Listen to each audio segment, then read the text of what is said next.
आओ दोस्तों, मैं तुम्हें एक कहानी सुनाता। ये कहानी एक लड़के की है जो गांव में अपने माँ बाप के साथ खुशी खुशी एक छोटे से घर में अपनी जिंदगी बिता रहा था। दिन में वो कॉलेज आया करता था और शाम को अपने माँ बाप के साथ खेतों में उनका हाथ बटाया करता था। एक दिन दरवाजे पर एक दस्तक होती है। दरवाजा खोलता है तो डाकिया मिलता है। वो उसे एक चिट्ठी देता है। वो चिट्ठी खोलता है, पढ़ता है।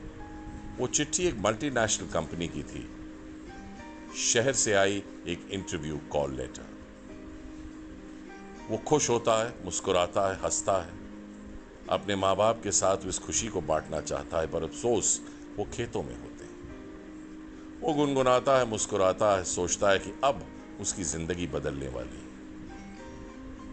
तभी एक खामोशी, एक सन्नाटा सा उसकी जिंदगी में छा जाता है। वो सोचता है कि यार, शहर जाने के लिए तो उसके पास पैसे भी नहीं, कम से कम 500 रुपये चाहिए, पर उसकी जेब में तो कुछ भी नहीं। वो अपने दोस्तों से भी नहीं मांग सकता कि उनसे तो वो पहले ही पैसे ले चुका था।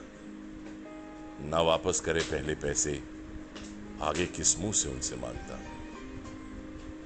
वो बड़े दुख से पूरे घर में घूमता है, पैसे ढूंढता है, तो उसे मात्र 50 रुपए मिलते हैं।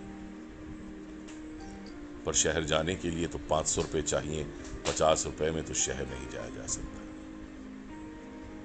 फिर भी वो हौसला बांधता है और सोचता है कि कल सुबह मैं जरूर जाऊंगा। सुबह उठता है, अपने माँ बाप को ये बताता है, अपने सबसे अच्छे कपड़े निकालता है। वो 50 रुपए उठाता है, अपनी जेब में डालता है, और इस सोच से कि शायद उसे कोई ऐसा जानकार मिल जाए या ऐसा कोई शख्स मिल जाए जो शहर की तरफ जा रहा हो, तो उसे वो शायद छोड़ दे। वो बस स्टॉप पर पहुंचता है तो ना उसे कोई ऐसा शख्स जो उसे जानता हो या ऐसा कोई अजनबी जो शहर की तरफ जा रहा हो उसे मिलता है। वो मायूस बस स्टॉप पर बैठा अपनी किस्मत को कोसता है।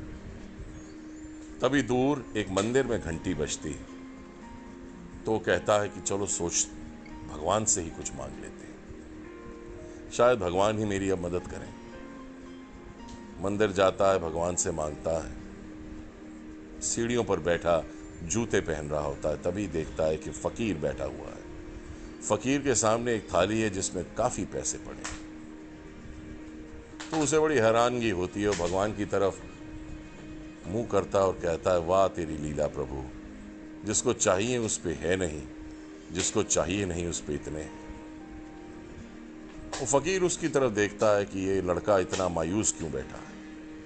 वो कहता है, बोल बच्चे, तेरे को क्या तकलीफ है? तो वो कहता है, बाबा आपसे क्या कहूं, आप तो खुद मांग कर अपनी जिंदगी काट रहे हो। तो फकीर उसे कहता है कि मैं मांग नहीं रहा किसी से, और कोई मुझे पैसे इसलिए नहीं दे रहा क्योंकि मैं मांगता हूं, वो इसलिए मुझे देकर जाता है, वो अपने कर्म सुधारना चाहता है। तो फकीर उसे कहता है, जाने दे इन बातों को, पूछ, मांग मुझसे, तुझे शायद मैं तेरी मदद कर सकूं। तो वो उसे अपनी कहानी बताता है। तो फकीर उसे कहता है कि मुझे इन पैसों की इतनी जरूरत नहीं, मैं एक वक्त का खाना खाता हूं, कुछ बीमार हूं, मुझे दवाइयां चाहिए होती हैं, बस यही मेरी जिंदगी की मांग है। मैं तो खुद जो शाम को पैसे बच जाते हैं, मैं जाकर मंदिर की दान पेटी में डाल देता हूं।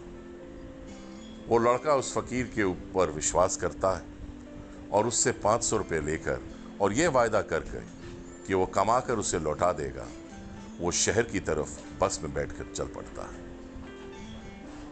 वो शहर में कंपनी पहुंचता है, इंटरव्यू देता है, और खुदा न खास्ता उसकी सिलेक्शन भी हो जाती है। वो बड़ा खुश बस में बैठकर अपने गांव की तरफ चल पड़ता है, इस सोच में कि माँ बाप को ये खुशखबरी देगा। पर सबसे पहले वो सोचता है कि ना, मैं उस मंदिर में उतरकर उस फकीर को उसका धन्यवाद करूंगा, क्योंकि आज उसी की बदौलत ये नौकरी मुझे मिली। जब वो मंदिर पहुंचता है तो वहां का सीन ही बदल चुका होता है। मंदिर में एक जगह पर सीढ़ियों के पास बड़ी भीड़ इकट्ठी होती है।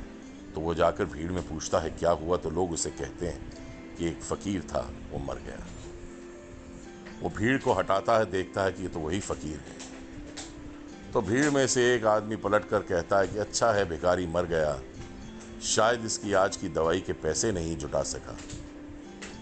तो उस लड़के को बड़ा दुख होता है कि इस फकीर ने अपनी दवाई के पैसे मुझे देकर आज मेरी जिंदगी बदल दी। उसकी आंखें नम हो जाती हैं, पर वो कुछ कर नहीं सकता। वो अपने घर की तरफ चल पड़ता है। दोस्तों, इस कहानी से हमने आज दो बातें सीखी। एक, कि देने वाला कब आपको दे दे इसका किसी को पता नहीं। और दूसरा, अगर बुरे दिन आए हैं तो अच्छे दिन भी बहुत जल्द आएंगे।